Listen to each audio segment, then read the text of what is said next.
Hey everyone, welcome back to the YouTube channel. I told you he likes to plant trees in fields. So we're supposed to be getting a rain sometime today. We've had this huge 10 days of rain coming for 6 days in a row, and we haven't had an inch of rainfall. We've probably had fractions of inches. So there's another rain coming. You can see the sky behind me. It's up to a whopping like 45% in a couple hours. And as the hours go by, it gets pushed off. So we have one red oak tree. He really likes the oak trees because they're tolerant to lots of different things. I like maples because they grow fast.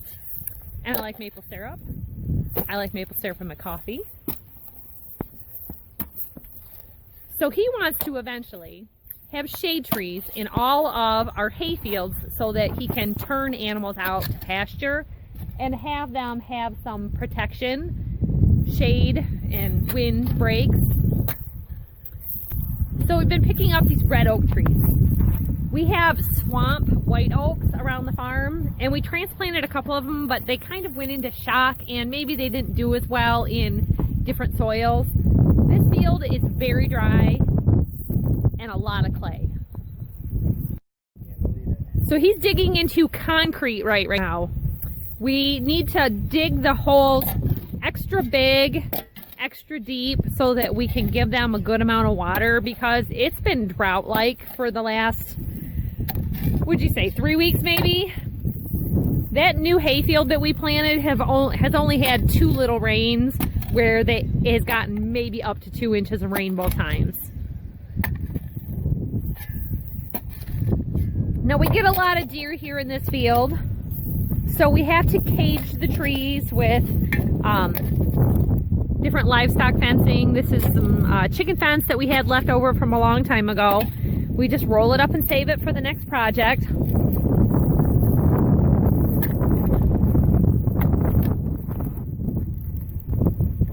Well, we're not going to lose any water. We give the tree the field. Yeah. It can't even, it's just going to stay in this bowl. Man. That's probably... So maybe if we'd have waited till after rain, it might have gone a little easier, or no? Yeah, but it's here. I don't want it going into stress. We had hot breeze and it takes a lot out of the leaves, and Yeah. I'd rather just have it where it's going to be. And the red oak seems to do great with transplanting, and some oaks don't. But I'm just saying, whatever water we put in that bowl, it's going to stay there for the tree, because this is, Okay. I mean, look at that. Yeah. And it's I don't know how I'm going to get the T-posts in. I don't. But we got to go, because... And he forgot his headphones, so I'm going to have to go get him some ear protection, because that's going to be a lot going into there. I did just some short T-posts around a little baby apple tree the other day, and oh, I didn't have gloves or my headphones. So right in this area here, we've got some cottonwood trees, and we found a bunch of white oaks over there, and I believe that they were the swamp white oaks, because they didn't do well the minute we put them in the ground into the sandy areas, and the ones that we left in pots in the yard haven't gone into shock or died, and they just kind of got put aside because we were doing hay last week. So You know we're what to do? gonna put them someplace else. I should go get some of that dirt that's loose for where we're testing plows. Yeah. And put it in here, and just leave everything I just dug out for a bowl. Yeah. And then just, if I need some more dirt, instead of stealing it from there, because I should put it pretty deep. Yeah. So you can see that there is a power pole behind him in our field, and we are staying way far. You've got to be 30 feet, I think it is, from, or 25 to 30 feet. It's a 75-foot easement. Yeah. Total. So 37 and a half each way. We're fine. Yeah. And I don't know why, but our property's kind of weird. This pole is here to supply power to our house. So if we ever get disconnected, this pole could be moved out to the roadside, and then that little power pole there would be gone. It's not the original house to the property. Apparently there used to be a house here and here. I always thought it was here and on the other side of the driveway. You guys don't get to see this perspective of things very much, but this is my pig pen, the house, the kids' play yard, all my fruit. The cows are over here, and then the big red barn is beyond the house and everything over here. So we have thought about making this cow pasture before, but with all the Hanyaks in the neighborhood, we call them, and the drinking and driving, our property butts right up to a crossroads, and yeah, we get people in our front yard and in this field quite a bit. Right after that post, the field drops down a little bit.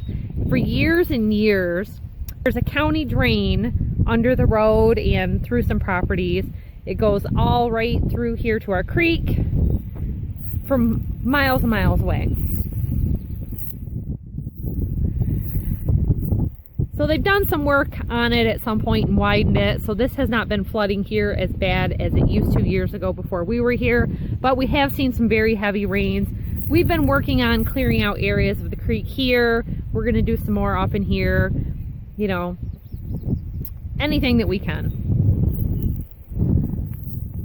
So for now, the anything we can is to get trees going. I've said before, if you ever get into this homesteading, the first thing you need to do is plant your trees. Find as many fruit trees and, you know, shade trees and get them going, because they take years. And there's old sayings about a wise man plants the tree that he will never enjoy the shade of. We're planting these trees for our kids and their future. With a farm this size, there's enough land that they can all stay here, they can all build. Our boy Murdoch wants them all to build one great big house and have them all live together and never leave each other. Even Jack, who's 14, can't imagine being away from his brothers and sister.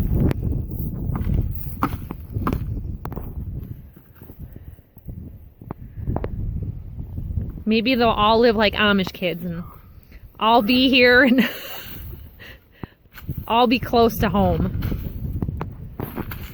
We'll live in the little house and they can build big houses onto it, or big houses out in the woods. Or maybe we'll build a big house out in the woods for the grandkids to come and see us.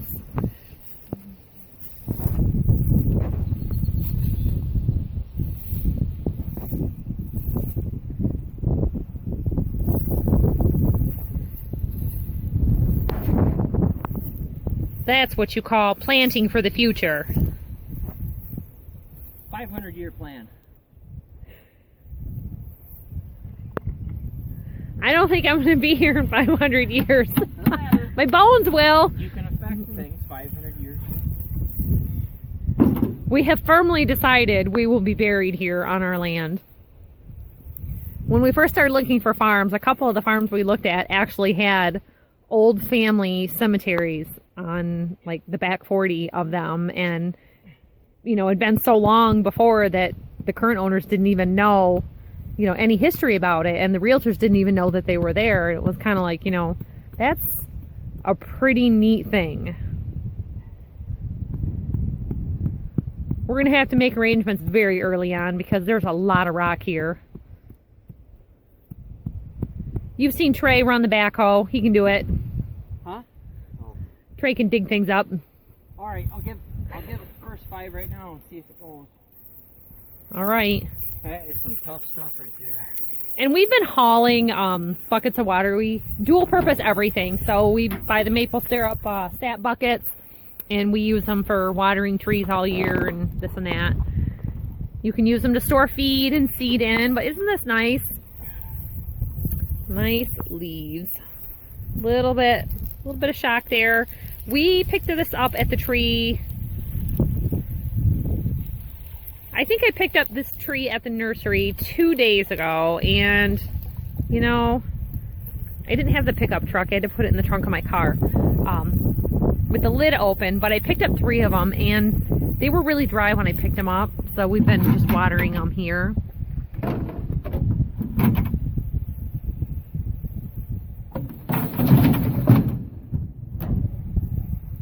So these are the transplants that we pulled out, and he went and got some dirt from the field to fill the pots that are left over from the trees that we purchased at the nursery. But he wanted to get them all in some more dirt instead of just the clump that we dug them out with. And like these two, we planted them in the field and they were turning completely brown.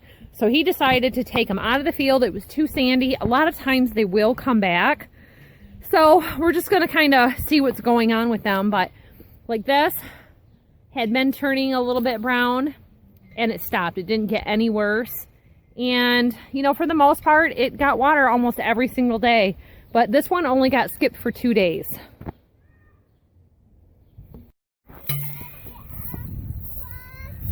She's got them. You're already in. I'm just doing it a little Oh, okay. Bring them, Bethy. I didn't hit it hard so I didn't have them. Bethy, he still does need them. Bring them over. These kids look so little in this giant field. George just woke up from a nap and Bethy brought him out to find us. Yeah, we try to get little jobs done during nap time.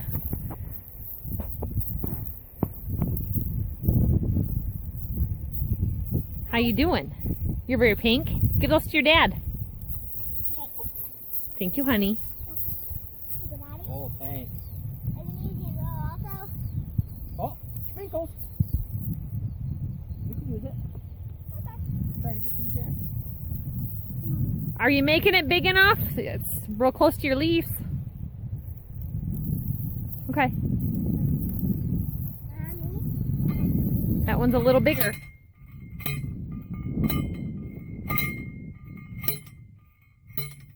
Probably the worst part about planting trees is having to cage them. But if you saw in another video when we were making hay, we didn't cage our apple orchard. We decided to put up a solar electric fence charger, and it did not do well. It's a lot harder for the deer to get to the branches and the leaves. If they get too much of that vegetation eaten off, you're not going to have a tree left. What? Okay, go back to the walnut tree. It's pokey here, isn't it? Yeah. Okay, bye.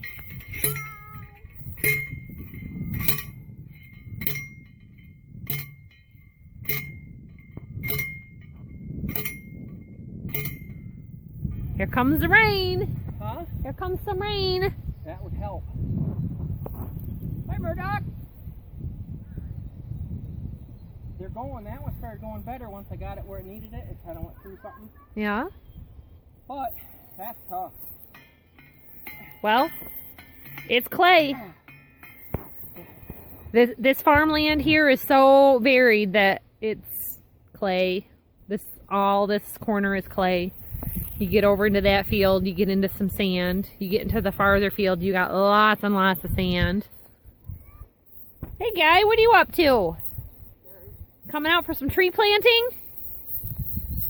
I know you're planting. Ah, well, we are. We're planting a tree.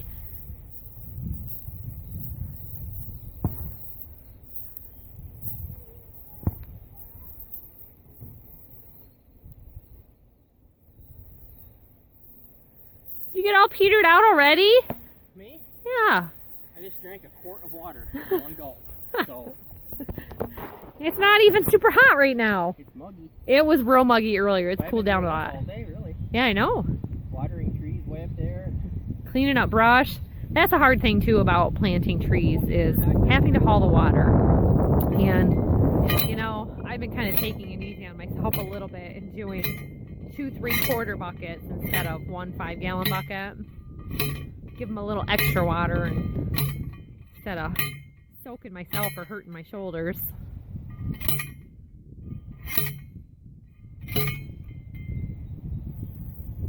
They just start to go right about then. Yep. Before that. I've had people tell me, just drop it on it and it's gonna go in the ground, and it's not going anywhere if you do that. And I will tell you, Where do they live? yeah, what kind of soft, loamy sand are they pushing it into? Because here you are literally driving it in. And they make an attachment for a tractor. But you know what? If you're using 8-foot tall T-posts, how is that even gonna go on your tractor? Our tractors aren't tall enough to be able to accommodate that. Maybe 4-foot T-posts or 5-foot T-posts, but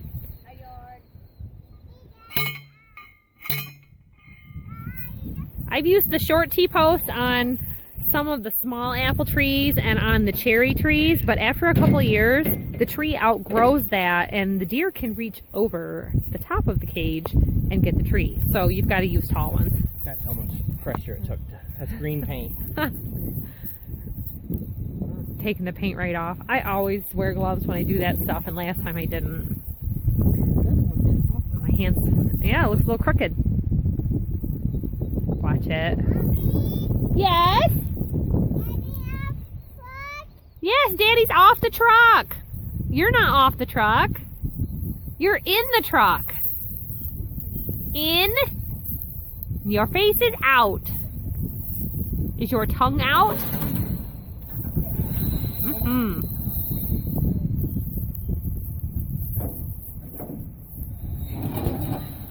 Now we're using a real heavy gauge 2x2 square fencing, livestock fencing. This is some leftover material. And this has been repurposed at least 3 or 4 times here on the farm from different chick pens, duck pens, and tree cages. And this is way more than we need for this job. I told him just use what you need. He's gonna snip it off and make it the way he wants. This was actually attached around my rabbit shed at one point to be dual purposed for a chicken pen.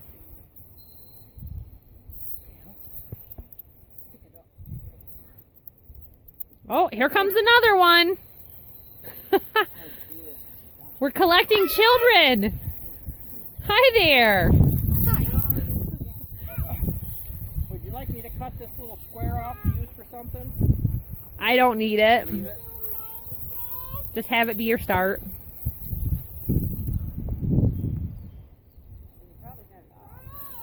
Cut it off? It was cut around the chicken pen door, I think.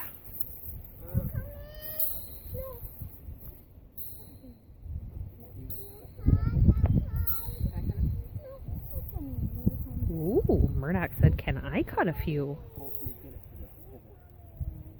That's great to take the tools and put them in a child's hand and teach them something. This guy spends a lot of time holding like his Kindle or having his hands hovering over a keyboard. So this is a good experience for him. Squeeze hard. Squeeze. Show him the sweet spot. If you use the tip, it doesn't cut well.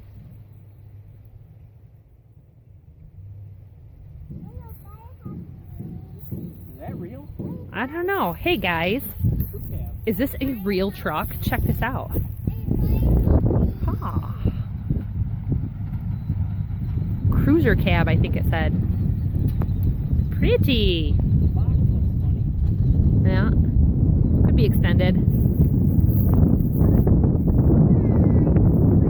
Alright guys, leave a comment down below. Is that a real truck or is that a made truck?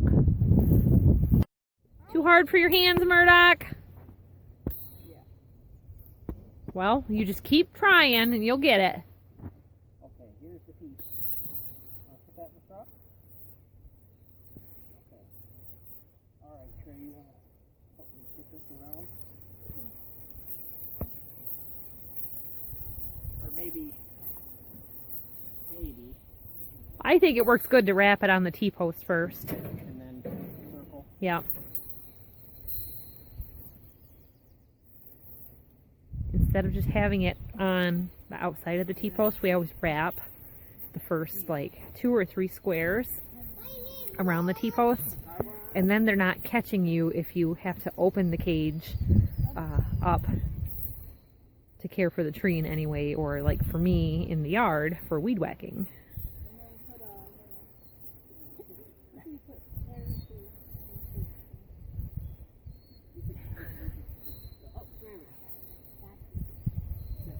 Tin foil. You can't see through tin foil. You can leave an opening. They're planning out shields for attacks. You're silly.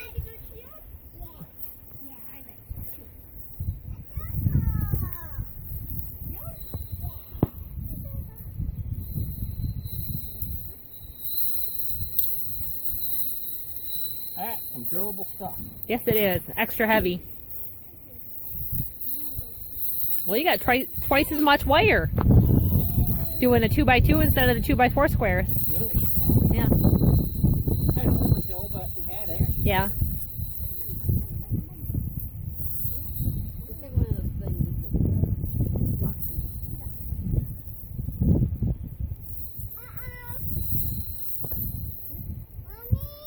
Yes? She is gone.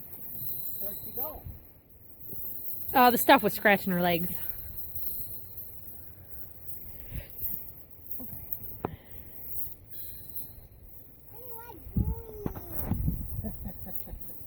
Take off.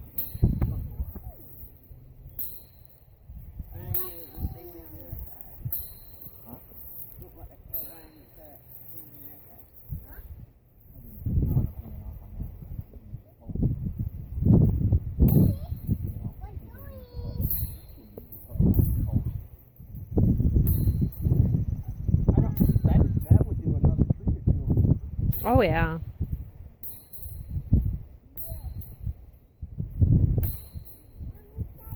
Looks like two. Or one.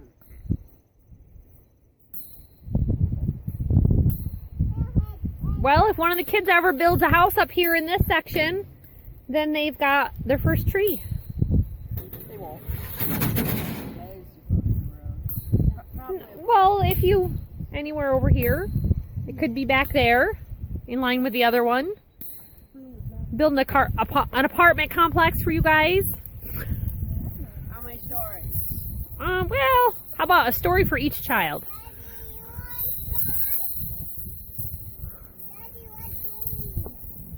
I'm loading this up now. All done. We'll hook it up. Put another 5 gallons. Wow. Oh, the water's going. Yeah, it soaked it up. It was going real slow for a while. And the little bit of sprinkles that started, they passed by.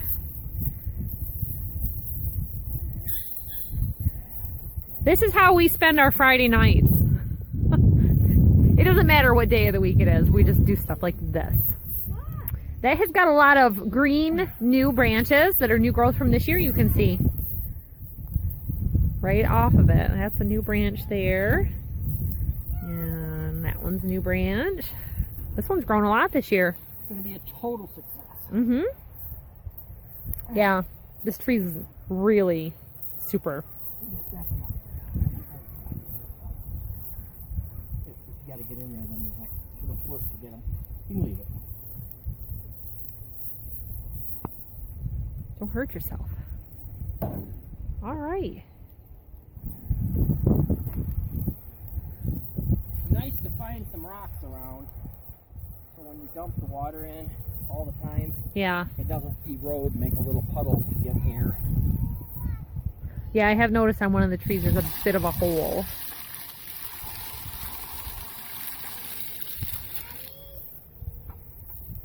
That's 10. That's a lot. And the good thing about this tree, it's close enough to the house that I can bring over 2 buckets, like 3/4 full, without wearing myself out.